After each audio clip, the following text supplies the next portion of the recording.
आपण पाहत आहात जीसस इंडिया टीव्ही, चॅनल जे देवाकडून आहे, चॅनल जे स्वार्था गाजवतं, चॅनल जे लोकांचे जीवन परिवर्तन करतं. पाहत राहा, लाईक करा, शेअर करा आणि सबस्क्राईब करा. या सेवा कार्याला अजून वाढवण्यासाठी तुम्ही हातभार लावू शकता व आम्हाला तुमची आर्थिक मदत करू शकता. ऑनलाईन पेमेंटसाठी खाली दिलेल्या QR कोडला स्कॅन करून आपलं दान देऊ शकता. ख्रिस्त येशूमध्ये आपल्या सर्वांचं पुन्हा एकदा स्वागत करतो. महिमा देतो प्रभूला, जो आमच्यासाठी अतिशय चांगला आहे, ज्याची आम्ही उपासना करतो, भक्ती करतो. आणि आमच्या उपासनेचा केंद्रबिंदू जर कोण असेल तर प्रभू येशू ख्रिस्त. सारा फोकस त्याच्याकडे असला पाहिजे.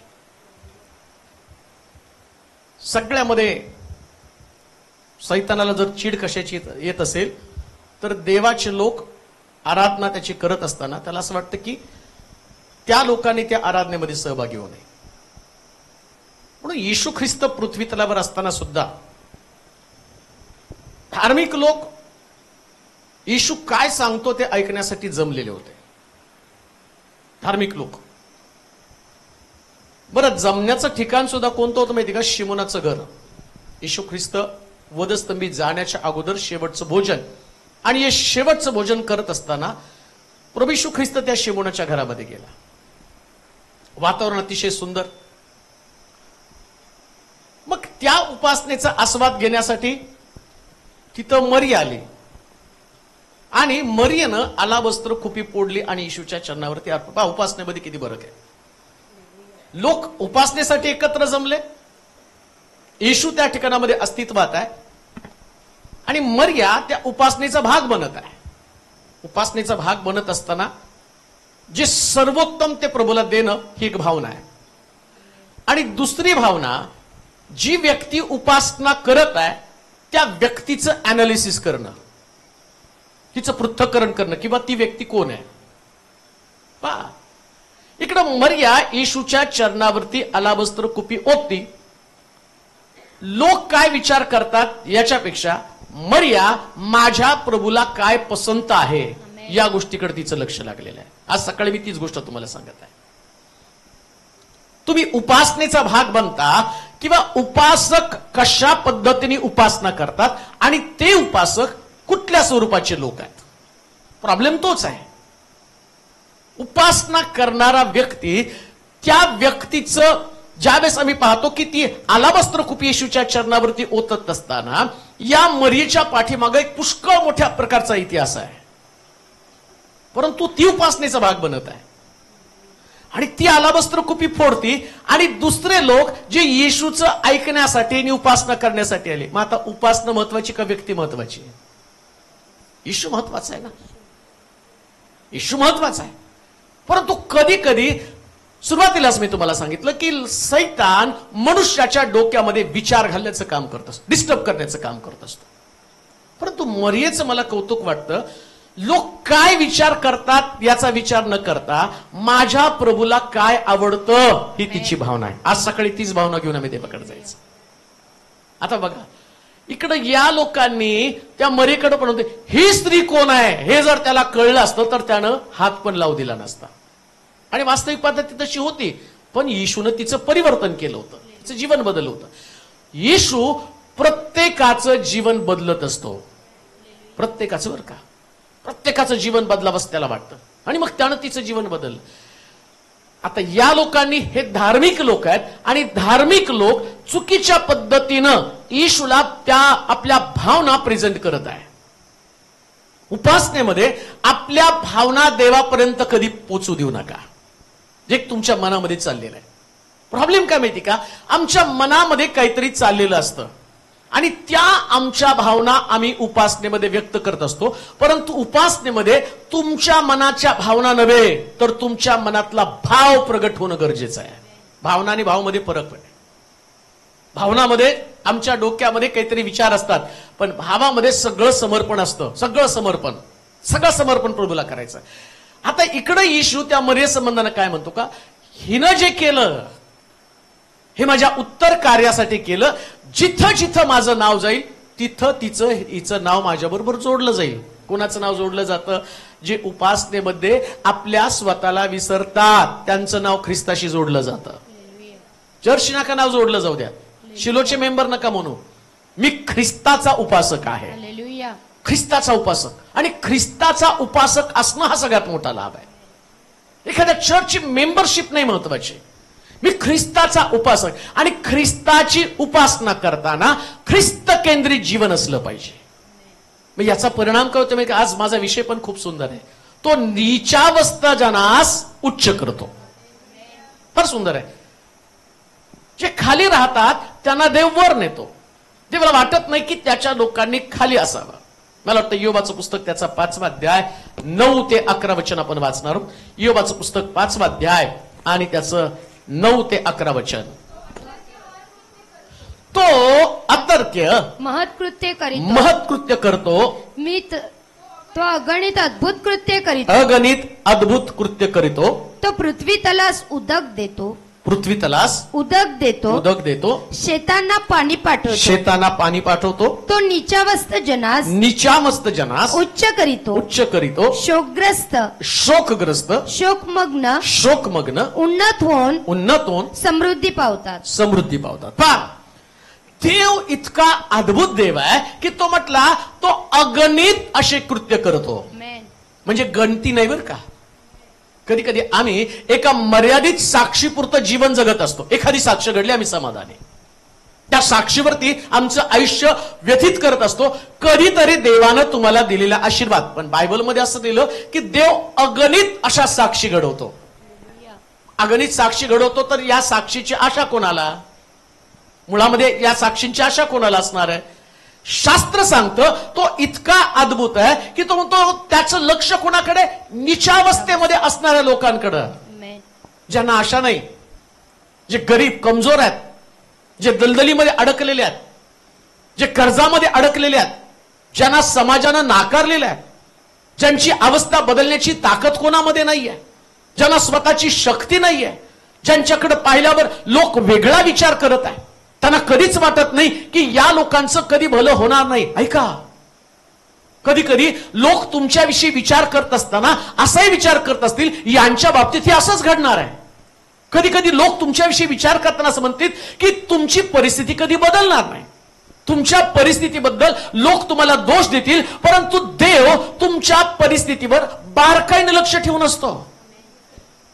म्हणून आज जी परिस्थिती आहे या परिस्थितीमध्ये हताश व्हायचं नसतं. जर धार्मिक जीवन तुम्ही जगत आहात तर लक्षात ठेवा, धार्मिकाच्या एकंदर वर्तन क्रमावर परमेश्वराचं लक्ष आहे. फार काही न पाहत आहे. तुमची प्रार्थना, तुमचा त्याग, तुमचं समर्पण, तुमचा प्रभूवरचा विश्वास, तुमचं आणि देवासाठी असणारं भूक आणि तहान, ज्या सगळ्या गोष्टी आणि प्रभू बारकाईनं पाहत असताना तो तुम्हाला अभिवचन देतो आणि आशा देतो. काय आशा? नीच्या अवस्थेत असणाऱ्या व्यक्तीला तो उंच करणार आहे. तुमची निचावस्था देव बदलून टाकणार आहे. म्हणून ज्या परिस्थितीमध्ये जी निचावस्था तुमची आहे ही अवस्था साक्षीसाठी प्रभूनं केलेली आहे. का प्रभू तुम्हाला त्या अवस्थेमध्ये ठेवतो? कधी कधी ज्या खालच्या अवस्थेमध्ये आम्ही राहतो ना, ही अवस्था लोकांच्या निंदेचं कारण असेल, परंतु आम्ही लोकांच्या निंदेचं कारण बनतो म्हणून दुःख पण वाटून घ्यायचं नाही. 5वर वचन परत आहे. मी तो अंतर्क्य महत्कृत्य करीतो. अतर्क्य महत्कृत्य करीतो म्हणजे तर्काला धरूनच नाही. हालेलुया. अतर्क्य म्हणजे तर्काला धरूनच नाही. आता समजा एखाद्याचं शिक्षण काहीच नाहीये, तो पूर्वी हॉटेलमध्ये काम करत होता आणि तो अचानक मोठ्या बंगल्यामध्ये राहतो, तो चांगली मोठी 4 व्हीलर घेऊन कसलं हे बुद्धीला तरी पटल का? हॉटेलात काम करणारा व्यक्ती अचानक त्याच्याकडे बंगला आला, अचानक त्याच्याकडे मोठा पैसा आला, अचानक त्याच्याकडे आणि सगळ्यात मोठी भारी गाडी आली. आम्ही म्हणून हे बुद्धीलाच पटत नाही. म्हणून लक्षात ठेवा, आज जी तुमची नीचावस्था आहे या अवस्थेला पालटून टाकणारा देव तुमच्यामध्ये आहे. आज कुठं तुम्ही तुमच्या बुद्धीवरती, तुमच्या ज्ञानावरती, तुमच्या ताकदीवरती आणि कशावरती पण विश्वास ठेवू नका. कुणावर विश्वास ठेवायचा? शास्त्र सांगतं अतर्क्य कृत्य करणाऱ्या देवावरती. तर्क धरून बसू नका. कधी कधी आम्ही म्हणतो आम्ही अशाच कुळात जन्माला आलो, माझं लाईफच असं आहे, माझं जीवनच तसं आहे, मला कमीच बुद्धी आहे, मला अमकच आहे, मला नाही हो. बुद्धी सामर्थ्याच्या पलीकडे काम करणारा देव आहे. तुमच्या बुद्धीच्या पलीकडं. वाचा वचन काय म्हटलंय? तो अतर्क्य महत्कृत्य करीतो. अतर्क्य महत्कृत्य करीतो. महत्कृत्य करतो. तो अगणित अगणित अद्भुत कृत्य करीतो. कसली कृत्य? अगणित अद्भुत. अगणित आणि अद्भुत. अद्भुत. देव एकच अद्भुत काम करत नाही. जसं आम्ही पाहिलं की एखाद्याला लेकरू नाही, डॉक्टरनं सांगितलं लेकरू होणार नाही, आणि मग तिथं आम्ही आशा सोडतो. मग देव अद्भुत काम करतो. जसं पाहिलं की सारेला 100व्या वर्षी त्यानं लेकरू दिलं. अब्रामाला 100व्या वर्षी लेकरू दिलं. तिचं गर्भाशय बंद झालं. मग आता देवाचं वचन काय सांगतं? मी अगणित करतो. असं नुसतं सारेच्या बाबतीत नाही करणार. पृथ्वी तलावर असणाऱ्या प्रत्येक व्यक्तीला ही आशा आहे. सारा इतिहास नाही, सारा वर्तमान आहे. सारा हे तुमचं व्यक्तिगत जीवन. कदाचित आता तुमच्याकडे लेकरं नाहीत आणि डॉक्टरचा शब्द अंतिम आहे, पण अंतिम शब्दाला बदलण्याची ताकद माझ्या प्रभूमध्ये आहे. कारण तो प्रभू आहे, तो देव आहे.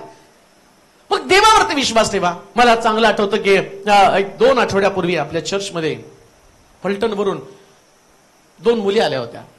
आणि मग बोलता बोलता त्यातल्या एका मुलीने सांगितलं की ही माझी मैत्रीण आहे आणि हिचा नवरा दुसऱ्या बरोबर तिचं अफेअर आहे, आणि त्यानं त्याच्या मुलीला पण सांगितलं की तुझ्या आईला तू घेऊन यायचं नाही, तुझ्या आईशी माझा संबंध नाही, मी जे करतो ते योग्य करतो आणि इथून पुढे तू मला नकोच आहे, मी त्याच मुलीशी लग्न करणार आहे, मी तिच्या बरोबर राहणार आहे. मग ती घाबरली. घाबरल्यावर त्यांनी ती युट्यूबला भरपूर आपल्या साक्षी ऐकल्या, संदेश ऐकल्या, आणि मग फलटणवरून त्या ठिकाणामध्ये आले. आल्यावर ते सांगायला लागले की दिसायला बिचारी छान ती मुलगी होती आणि तिची मोठी मुलगी पण तिथं होती. आणि त्या मुलीसमोर ते सांगत असताना मलाच वाईट वाटत होतं की कसं समजावून सांगावं.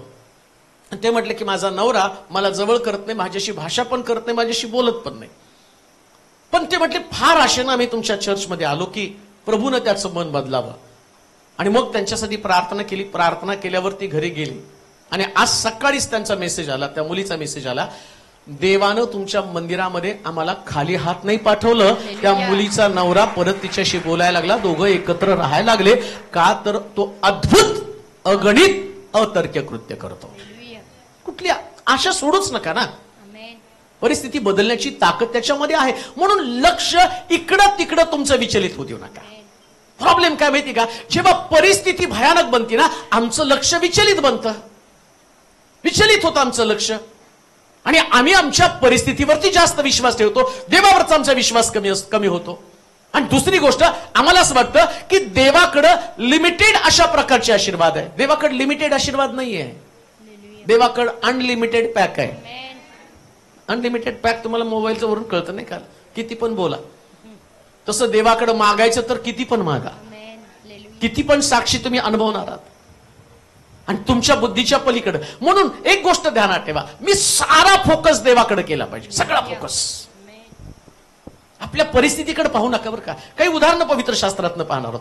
उत्पत्तीचं पुस्तक 41वा अध्याय 37 पासून 44 पर्यंतची वचनं. उत्पत्तीचं पुस्तक 41वा अध्याय 37 ते 44 पर्यंत वचन. हे फारोला व त्याच्या सर्व सेवकांना अगदी पटलं. तेव्हा फारो आपल्या सेवकास म्हणाला, ज्याच्या ठाई देवाचा आत्मा आहे असा या पुरुषासारखा आपणाला दुसरा कोणी आढळेल काय? आपल्याला कोणी दुसरा आढळेल काय? आणि फारो योसेपास म्हणाला, देवानं तुला या सर्व गोष्टींचं ज्ञान करून दिलं आहे. त्या अर्थी तुझ्यासारखा चतुर व शहाणा दुसरा कोणी नाही. तर तू माझ्या घराचा अधिकारी हो. तुझ्या आज्ञेप्रमाणे माझी सर्व प्रजा चालेल. राजासनापुरता काय तो मी तुझ्यापेक्षा मोठा. फारो योसेफास आणखी म्हणाला, पहा तुला मी अवघ्या मिसर देशावर नेमतो. मग फारोनं आपल्या बोटातील मुद्रिका काढून योसेपाच्या बोटात घातली. योसेपाच्या बोटात घातली. त्याला तलम तागाची वस्त्रे लेवली. तलम तागाची वस्त्र लिहून आणि त्याच्या गळ्यात सोन्याची कंठी घातली. मग त्याला आपल्या मागच्या रथात बसविले. मागच्या रथात बसवलं आणि मुजरा करा असे ते त्याच्या पुढे ललकारत चालले. या प्रकारे त्याने त्याला अवघ्या मिसर देशावर नेमलं. तो नीचावस्थेजनास उच्च करतो. देवाच्या वचनात काय सांगितलं? जे नीचावस्थेमध्ये आणि देव त्यांना उंच करत आहे. आम्हाला नीचावस्था आवडत नाही, आम्हाला खालची अवस्था आवडत नाही, परंतु देवाचं लक्ष तुमच्या नीचावस्थेमध्ये कडे असतं. आणि लक्षात घ्या, ज्यावेळेस तुमची अवस्था वाईट असते ना, त्यावेळेस कोणी माणूस तुमच्या सोबत नसतो. आणि सगळ्यात चांगली गोष्ट आहे, सगळ्यात चांगली गोष्ट कोणती माहिती का? तुमच्या पडत्या परिस्थितीमध्ये तुम्हाला मदत करणारं कोणी नसतं. पण ज्यावेळेस तुम्हाला मदत करणारं कोणी नसतं, त्या सगळ्यात मोठा मदतगार तुमच्या बाजूने उभं राहतो. सगळ्यात मोठा मदतगार. आणि आम्हाला वाईट वाटतं की माणसं आमच्या सोबत नाहीयेत. काय करणारे माणसं? तुम्हाला जास्तीत जास्त एक भाकर देणार आहे. एरियाला काय वाटतं? शेवटची भाकर आहे, अर्धी भाकर मी खाणार, माझा मुलगा खाणार, मरून जाणार. हा पुरवठा माणसाचा आहे. देवाचा पुरवठा काय? इकडे योसेपा संबंधानं जर त्याची परिस्थिती पाहिली तर माणसं त्याच्यासोबत होते, त्याच्या भावाने त्याला विकून टाकलं ना, गुलाम बनवलं. माणसं तुम्हाला गुलाम बनवणार आहे. माणसं तुमची अवस्था तुमच्या स्वप्नाप्रमाणे तुम्हाला नाही जगू देणार. ही माणसाची परिस्थिती आहे. योसेपाचं स्वप्न होतं, तुम्हाला पण तुमचं एक स्वप्न आहे. आणि लक्षात ठेवा, तुमचं स्वप्न कोणी पूर्ण करणार नाही, पण देव पूर्ण करणार आहे. तुमचं स्वप्न आहे आणि तुम्हाला तुमच्या स्वप्नाला चिटकून राहायचं. आणि ज्या दिवशी तुम्ही तुमच्या स्वप्नाला चिटकून राहताना, त्यास कोणी व्यक्ती तुमच्या बरोबर राहत नाही.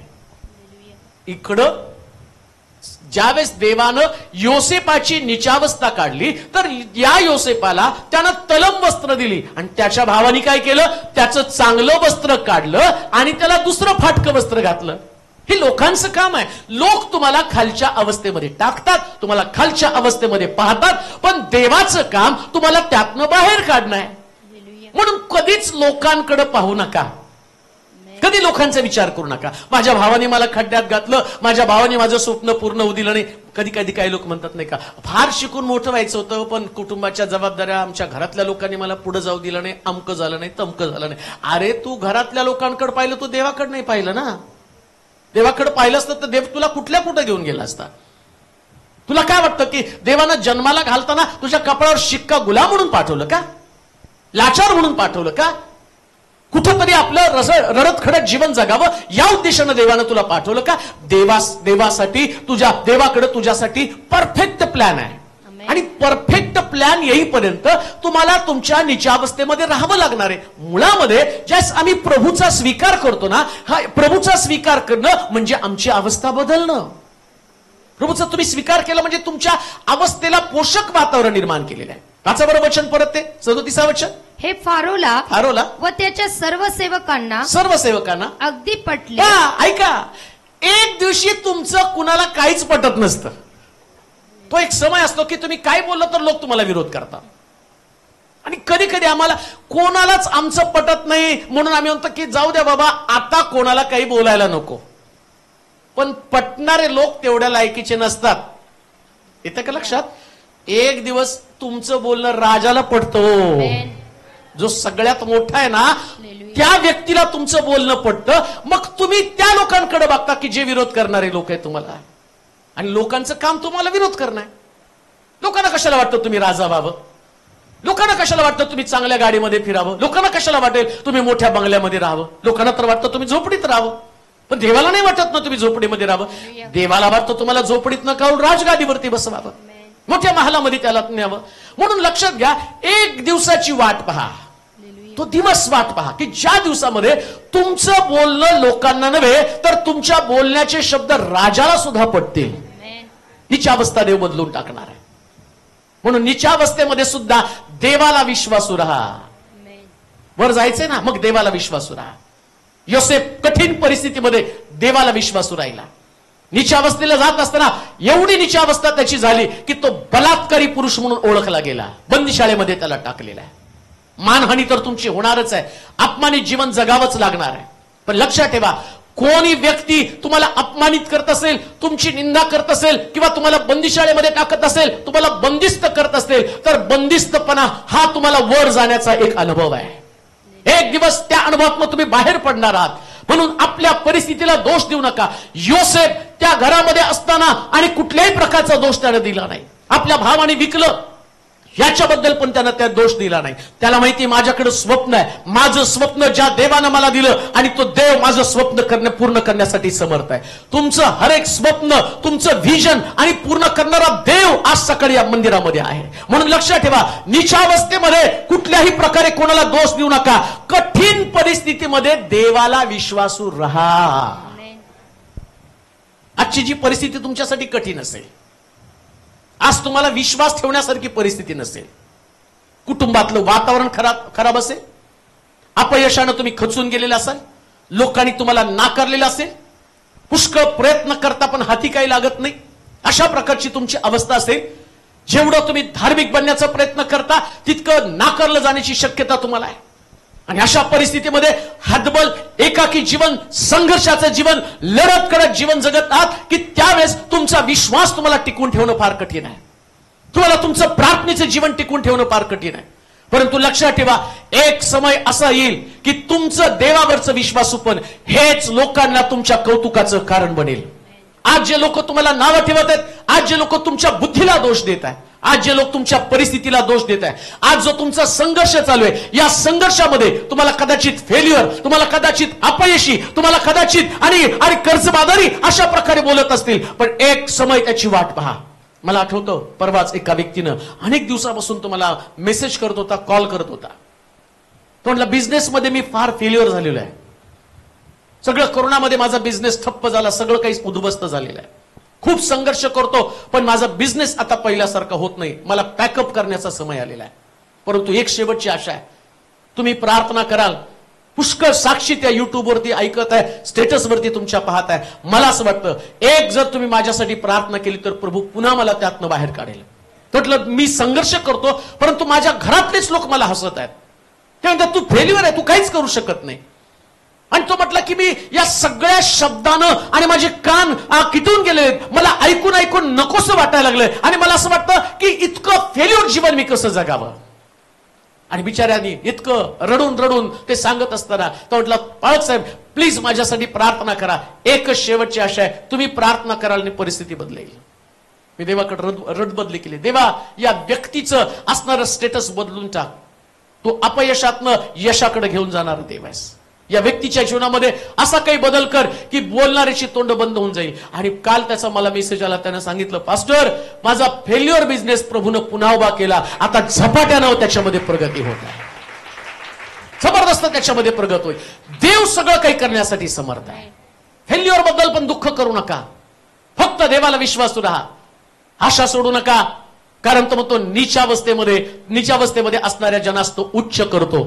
आज तुमची अवस्था खालची असेल परंतु खालच्या अवस्थेमध्ये देव तुम्हाला उंच केल्याशिवाय राहणार नाही. परमेश्वर तुमची परिस्थिती 100% बदलणार आहे. परमेश्वर तुमच्यासाठी अद्भुत कृत्य करणार आहे. आणि म्हणून तिथं असं म्हटलं, ते बोलायला लागलेले शब्द वाचा बरं, काय लिहिलंय, हे फारोला व त्याच्या सर्व सेवकांना अगदी पटलं. तेव्हा फारो आपल्या सेवकास म्हणाला, ज्याच्या ठाई देवाचा आत्मा आहे असा या पुरुषासारखा आपणाला दुसरा कोणी. आधी बलात्कारी पण तो विश्वासू राहिला, आधी खड्ड्यामध्ये, आधी गुलाम, आणि आता देव त्याची परिस्थिती बदलायला लागला. आता काय परिस्थिती झाली, राजा काय म्हणतो माहिती का, याच्यासारखा दुसरा कोणी नाही.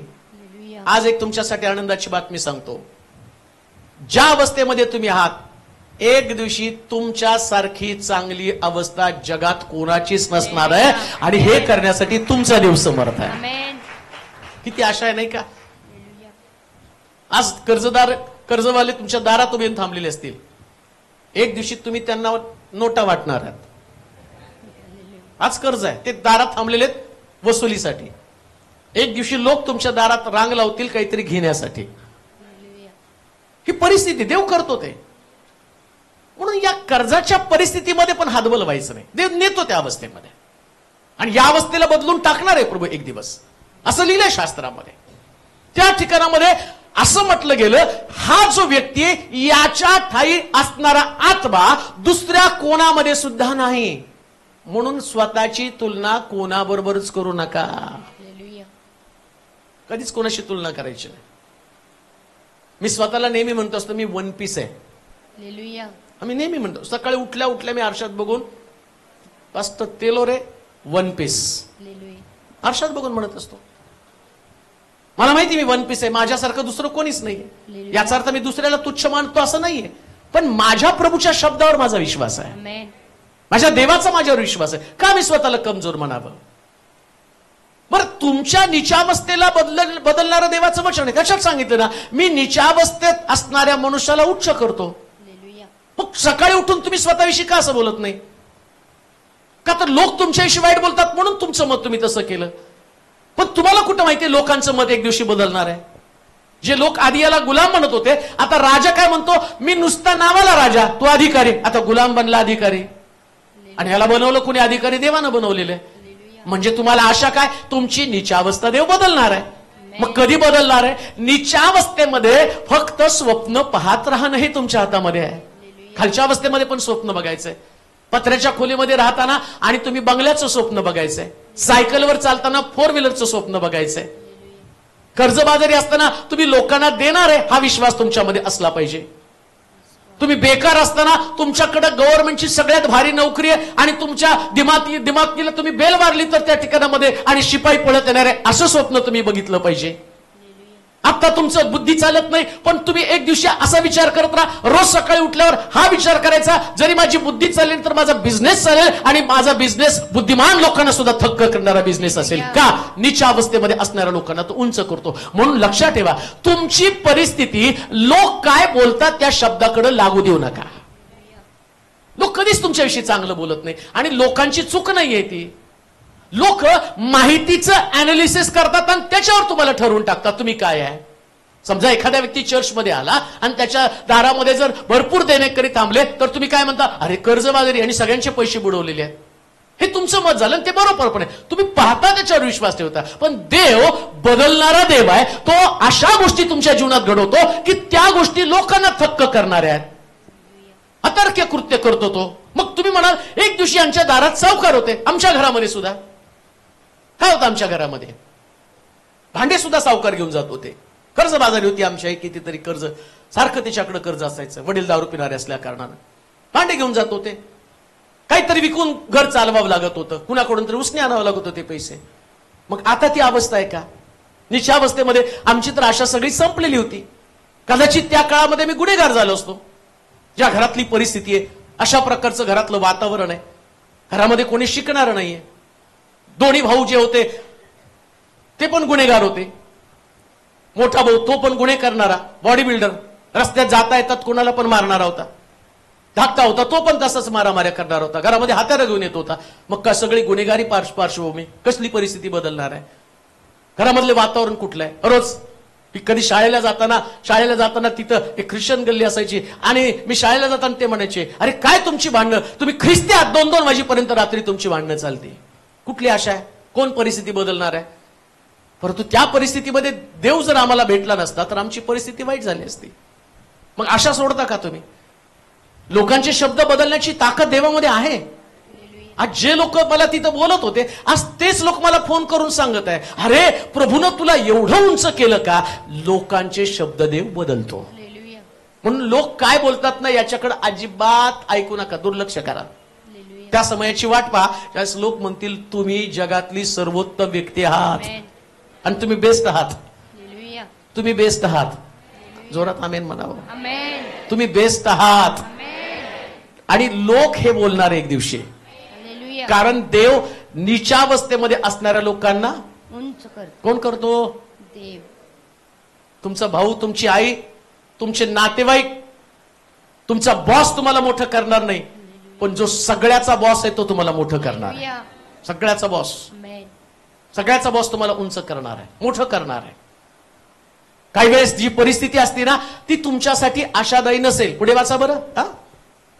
तेव्हा फारो आपल्या सेवकास म्हणाला, ज्याच्या ठाई देवाचा आत्मा आहे, देवाचा आत्मा आहे, असा या पुरुषासारखा आपणाला दुसरा कोणी आढळेल काय? आणि फारो योसेपास म्हणाला, देवाने तुला या सर्व गोष्टीचे कोण म्हटला? फारो.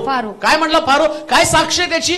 देवाने तुला या सर्व गोष्टींचं ज्ञान करून दिले आहे. लक्षात ठेवा, ज्या दिवशी लोकांना तुमची साक्ष पटती ना, तो दिवस लोकांना देवाची पण ओळख पटती. म्हणून म्हटलं की निचावस्थेमध्ये असताना तुम्हाला देवाच्या साक्षीसाठी तुम्हाला निचावस्था दिलेली आहे. फेल्युअर तुम्हाला कशाला बनवलंय? कारण तुमच्या जीवनात साक्ष असावी. अपयशी कशाला बनवलंय? तुमच्या जीवनामध्ये साक्ष असावी. शास्त्र काय सांगतं? तो राजा त्याच्या सगळ्या सेवकांना एकवट करून तिथं त्याची प्रशंसा करतो योसेफाची. तो म्हटला की देव तुझ्या बरोबर असल्या कारणानं कान देऊ नये का? आमच्या बरोबर देव असणं हीच गरज आहे. देवच आमची गरज आहे. पैसा ही आमची गरज नाही. नावलौकिक आमची गरज नाही. आमचे प्रिय लोक किंवा आमचं कुळ आमची गरज नाही. कोणत्या कुळामध्ये आमचा जन्म झाला, कोणत्या घराण्यामध्ये आमचा जन्म झाला, बुद्धिमान कुळ असेल, नावाजलेलं कुळ असेल, जेवढा शास्त्राचा इतिहास तुम्ही करा, जेवढे कनिष्ठ कुळामध्ये जन्मलेले लोक आहेत, या सगळ्याला देवानं उंच केलेलं आहे. कनिष्ठ कुळामधले लोक ज्यांना स्वतःची ओळख नव्हती. म्हणून लक्षात ठेवा, जीवनामध्ये नाव मिळवण्यासाठी कधी स्ट्रगल करू नका. जगाकडनं मिळालेलं नाव संपुष्टात येतं, देवाकडून आलेलं नाव कायमस्वरूपी टेकतं. म्हणून अब्राम, इसाक, याकोब यांचा देव म्हटलं, देवानं त्यांना त्यांची नावं देऊन टाकलेली आहे. त्यांना त्यांची नावं मिळालेली आहे. आम्हाला सुद्धा देवाकडनं नाव मिळणं गरजेचं आहे. आणि देवाकडनं नाव कधी मिळतं माहिती का? प्रतिकूल परिस्थितीमध्ये आम्ही देवाला विश्वासू राहतो, तेव्हाच देवाकडनं नाव मिळतं. परिस्थिती प्रतिकूल असेल. अजून एक गोष्ट तुम्हाला सांगतो. मला हिरो बनण्यासाठी लोकांचं ऐकण्याची सवय लागली पाहिजे. आम्ही म्हणाल का? काय सवय लागली पाहिजे? किती कठीण आहे ना. कधी कधी आम्हाला लोक बोलल्यावरच वाटतं की सगळं संपलं. अजून एक गोष्ट तुम्हाला सांगतो, बोलणारे लोक हिरो बनत नसतात. हालेलुया. ते बोलतायत, बोलू द्या, त्यांना नाही हिरो बनायचंय. मग ऐकणारे लोक हिरो बनतात. म्हणून लोक काय बोलतात ना, ते त्यांचं मत आहे. आणि त्यांचं मत म्हणजे देवाचं मत नसतं. देवाचं मत तुमच्यासाठी स्पष्ट असतं. 11 पेंड्यानी तुमच्या पेंडीला नमन करावं, देवाचं मत आहे. निचावस्थेमधनं असणाऱ्याला वर काढावं, हे देवाचं मत आहे. म्हणून लोक काय बोलतात त्याचा विचार कधी करू नका आणि लोकांना बोलू द्या. का? कारण हेच लोक परत तुमच्याशी चांगलं बोलणार आहे. किती छान आहे ना. आज ते नावं ठेवतील, उद्या परत तुम्हाला डोक्यावर घेऊन नाचते. मग डोक्यावर घेऊन नाचल्यावर पण त्यांना चिटकू नका, कारण ते परत तुम्हाला आपटणार आहे. मग बिलगायचं कुठं? जो कायमस्वरूपी वर ठेवतो त्याला चिटकून राहा, त्याच्याबरोबर चाला. लोक मत बदलत असतात. सिद्ध झालं इथं. या लोकांनी त्याला आधी म्हटलं बलात्कारी आहे, या लोकांना आधी म्हटलं गुलाम आहे, आणि आता ते लोक काय म्हणतात? राजा म्हणतो ते. महाराज बरोबर आहे, बरोबर आहे, बरोबर आहे, बरोबर आहे. हे सगळे मान डोलावणारे बैल आहेत. महाराज बरोबर आहे, महाराज बरोबर आहे, महाराज बरोबर आहे. म्हणून लक्षात ठेवा, माना डोलवणारे लोक पण बनू नका. शांतपणे देवाचं चमत्कार आपल्या जीवनामध्ये अनुभवणारे लोक बना. साक्ष घडवणारे लोक बनवा. टेस्टमनी येऊ द्या तुमच्या जीवनामध्ये. आणि टेस्टमनी येण्यासाठी प्रतिकूल परिस्थितीमध्ये देवाला विश्वासू राहणं फार गरजेचं आहे. पुढे वाचा. आणि फारो योसेफास म्हणाला, देवानं तुला या सर्व गोष्टींचं ज्ञान करून दिले आहे. त्या अर्थी तुझ्यासारखा चतुर व शहाणा. आधी काय म्हणत होते हो? बलात्कारी. आता काय म्हणायला लागले? चतुर व शहाणा. आधी बंदिशाळेमध्ये असताना काय म्हणत होते? गुलाम. बंदिशाळेमध्ये असताना बलात्कारी. आता राजा काय म्हणतो माहिती का? राजाला शब्द सुचेना, काय काय बोलून याचं कौतुक करावं. हा जो व्यक्ती आहे, लक्षात ठेवा, सक्सेस येतं ना त्यास लोक तुमचं कौतुकच करतात, पण फेल्युअर येतं ना त्यास लोक तुम्हाला नावं ठेवतात, तुमच्या विरोधात जातात. अजून एक विधान करतो प्रार्थनापूर्वक, विश्वासानं आणि तुम्हाला उत्तेजन देण्यासाठी. प्रतिकूल परिस्थितीमध्ये कोण तुमच्या विरुद्ध आहे याचा विचार करू नका, तुमच्या बाजूने देव आहे याचा विचार करा. आमेन. ही प्रतिकूल परिस्थिती अशीच असते, त्याच्यामध्ये कोणीच तुमच्या बाजूने नसतं. पण एकदा परिस्थिती बदलली ना, या प्रतिकूल परिस्थितीमध्ये देव आमच्या सोबत असतो आणि देव आमच्या सोबत असणं हीच आमची गवाही आहे, आमेन. हीच आमची टेस्टमनी आहे. या प्रतिकूल परिस्थितीमध्ये तुमचं नाव पण तुमच्या सोबत नसतं, तुमचे नातेवाईक तुमच्या सोबत नसतात, जे तुमच्यावर प्रेम करतात ते पण तुमच्या सोबत नसतात. हे सगळे तुम्हाला सोडतात, सगळे तुमचा त्याग करतात आणि तुमची मरणाची वाट पाहत असतात. परंतु तुमचा देव, ज्याला स्वर्गातला यहोवा देव म्हटलेला आहे, ज्यानं क्रुसावरती आपला प्राण दिला, तो प्रभू येशू ख्रिस्त सुद्धा हालेलुया. तुम्हाला त्या अवस्थेमधनं बाहेर काढून उच्च अवस्था प्राप्त करून देण्यासाठी समर्थ आहे. आमेन. त्याच्या सामर्थ्याकडे पहा, आपल्या कुवतीकडे, आपल्या ताकदीकडे, निराशेच्या भावनेतनं कधी पाहू नका. जे तुमच्याकडे आहे त्या परिस्थितीमध्ये देवाला विश्वासू राहा. असं म्हटलं त्या ठिकाणात, राजा त्याला म्हणतो तुझ्यासारखा चतुर कोणी नाही. म्हणून लक्षात ठेवा, देवाचे लोक त्यांनी स्वतःला चतुरच म्हणून घ्यायचंय आमेन. आणि तुमच्या लेकरांना पण हुशारच म्हणा. आमेन. काय म्हटलं पाहिजे? चतुर हुशार. त्यांच्या टक्क्यावर पण जाऊ नका बरं का. हालेलुया. देव त्यांच्या बरोबर हा सगळ्यात मोठा जमेचा बाजू आहे. आमेन. देव त्यांच्या बरोबर आहे आणि देव त्याला कसं काढेल ना, योग्य समय आल्यावर तुम्हाला समजेल. हालेलुया. त्याच्यासाठी थोडा काळ तर जावा लागतो ना. हालेलुया. आम्हाला असं वाटतं की नाही, देवाने जन्मालाच आहे घालताना याला 97% जन्माला घालायला पाहिजे होतं. सगळे 97% म्हणल्यावर मग टक्केच कशाला काढायचे, नाही का? सांगायला सांग 100% पाठ. सगळे देवाने बुद्धिमान पाठवून दिले जगामध्ये. जा इथून पुढं जगामध्ये कुठल्या शाळेमध्ये कोणत्याच पोराला 100% कमी नाही. मग हॉटेलात कोण काम करणार? बिल्डिंग कोण बांधणार? सगळे म्हणतील इंजिनियर, सगळे म्हणतील डॉक्टर. सगळेच डॉक्टर झाले तर पेशंट कोण होणार? आणि सगळेजण जर इंजेक्शन द्यायला लागले तर बिल्डिंग कोण बांधणार? मग देव फार बुद्धिमान आहे. तो काय करतो माहिती का? प्रत्येकाला काहीतरी कौशल्य देऊन जगामध्ये पाठवतो. हालेलुया. एक स्पेशल तुमचं कौशल्य असतं, आमेन. तेवढंच बुद्धी देव तुला देते आणि मग तो जा. मग तिकडं पाठवल्याबरोबर प्रत्येकाला त्याच्या त्याच्या बुद्धीप्रमाणे, म्हणजे बुद्धीप्रमाणे म्हणण्यापेक्षा देवानं ठरवल्याप्रमाणे. पण देव ठरवताना तो काही तुम्हाला फक्त गौंडी म्हणून ठरवत नाही. हालेलुया. निचावस्थेतनं उंच, सुरुवातीला गौंडी असेल पण एक दिवशी कॉन्ट्रॅक्टर असेल, हालेलुया. एक दिवशी कॉन्ट्रॅक्टर. पण आधी गौंडी तर व्हायला पाहिजे ना. हालेलुया. का लगेच त्याच्यात नाही देवा तू कॉन्ट्रॅक्टर म्हणून दुसऱ्या पाडून येताल बिल्डिंग? बुद्धीच नाही, तुम्हाला माहितच नाही कसं बांधायचं. मग देव काय करतो? सुरुवातीला तुम्हाला छोटं छोटं देतो. किती होतं योगेश तुला पहिला पगार ट्रेनिंग घेताना? 700. आता नको सांगू. 700 रुपयाने ते पोरग काम करतो. मला वाटतं कामिनी त्याची टीचर होती. कुठे कामिनी बाहेर. आणि तिने पण तुला बळजबरीने घेऊन गेलं. ती शिकवायला होते तेव्हा मग पोरं जमा करतो. त्याला म्हटलं ये. 10वी झाले होते का? पास होता का? पास होता. आणि मग तो पण आता 10वी नंतर त्याला काही तिथं ठेवलं नाही. आता जवळजवळ मला तो 16-17 हजार कमवत आहे. बरं 16-17 हजार त्याचं ते 6 महिने किती वर्षाचा कोर्स होता? 6 महिने, 1 वर्ष. 1 वर्षाचा कोर्स होता. या हॉस्पिटलमध्ये त्याला 700 रुपये पगार होता. आता तो 16-17 हजार, अजून 16-17 हजार नाही, तो आता नर्सिंग पूर्ण करतोय. हालेलुया. म्हणजे सुरुवात तर 700 करावी लागली ना, एक दिवस त्याच्याकडे 70 हजार असेल. हालेलुया. हे करणार प्रभू, आमेन. कारण तो देव आहे. त्याला त्याच्यासाठी काय 70 हजार मी तर बेसिक सांगायला लागलो. माहित नाही अजून तो का होईपर्यंत कुठपर्यंत येईल. एक दिवशी मी त्याला कारमध्ये घेऊन फिरतो, एक दिवस त्याच्या कारमध्ये मला फिरावं लागेल. असं पण देव करेल. नीच्या अवस्थेमध्ये असणाऱ्या लोकांना देव वर करतो. आमेन. अतर्क्य काम करतो तो. तुम्ही त्याच्या पर्सनॅलिटीवर, त्याच्या बोलण्यावरती आणि त्याच्यावरती जाऊ नका.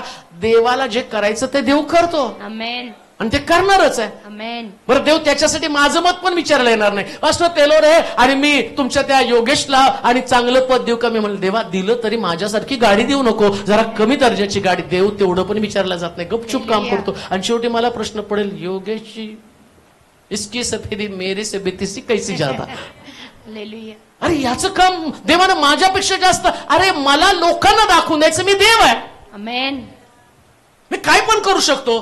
मी काय पण करू शकत असताना आता राजाला सुद्धा तो राजा आहे, देवानं त्याला राजा बनवला, पण देवानं एवढं अद्भुत काम केलं, राजा म्हणतो माझी अंगठीच तू घाल. अहो, राजाच्या हातातली अंगठी योसेफाच्या हातामध्ये काय देव काम करेल सांगता येत नाही. राजाला आपल्या अंगठीचं एवढं महत्व, आपल्या मुकुटाचं, आपल्या झग्याचं इतकं महत्व, पण देवानं अतर्क्य काम करण्यासाठी राजाची हातातली अंगठी योसेफाच्या हातामध्ये गेली. लक्षात ठेवा, एक दिवस तुमची परिस्थिती देव अशाच पद्धतीने बदलणार. कुठं आहात तुम्ही? कोणत्या गोष्टीचा विचार करत आहात? देव नीच्या अवस्थेमध्ये असणाऱ्या लोकांना उंच करणारा देव आहे.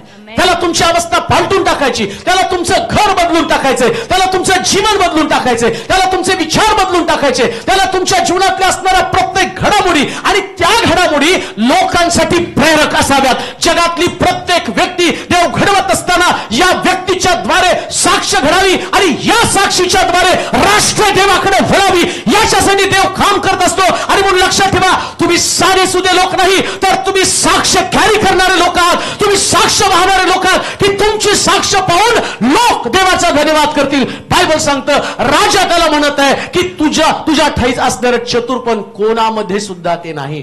पुन्हा मी तुम्हाला सांगतो, या 150 कोटीच्या देशामध्ये तुम्ही सगळ्यात चतुर लोक आहात. सगळ्यात चतुर लोक तुम्ही आहात. आणि ते चातुर्य तुम्हाला कोणी नाही, देवानं दिलेलं आहे, असं राजा म्हणतोय.